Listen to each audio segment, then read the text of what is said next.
একজনে জিজ্ঞেস করছে, মিয়া তোমার বাড়ি কই?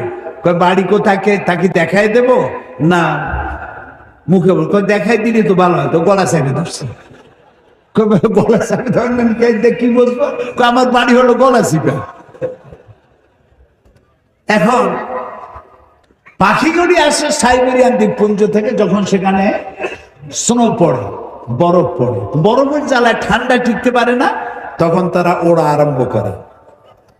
হাজার হাজার নয়, লক্ষ লক্ষ পাখি শূন্য মহাশূন্য দিয়ে উঠতে উঠতে সমুদ্র পাড়ি দেয়, জঙ্গল পাড়ি দেয়, মরুভূমি পাড়ি দেয়, দিয়ে এই বাংলাদেশের সিলেটের সুনামগঞ্জের হাওড়ে এসে নামে। সুবহানাল্লাহ। কে পড়ছি নাই? নাম কি তার? জোরে বলো। ওরা আমাদের মেহমান। আমার দেশের লোকেরা মাশাআল্লাহ মেহমান ধরিয়া জম্বের খাওয়া খায়।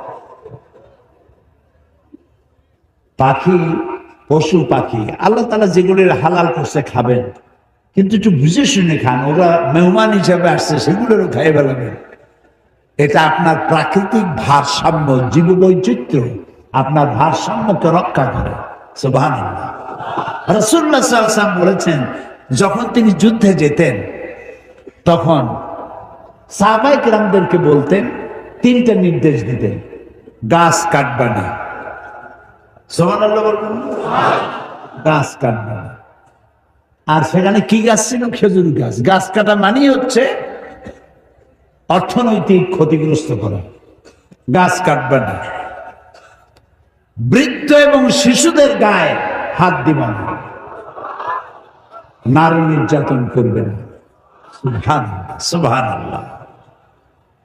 তো ন্যাচারাল প্রকৃতির ভারসাম্য রক্ষা করার জন্যই আল্লাহ এগুলি তৈরি করে রেখেছেন।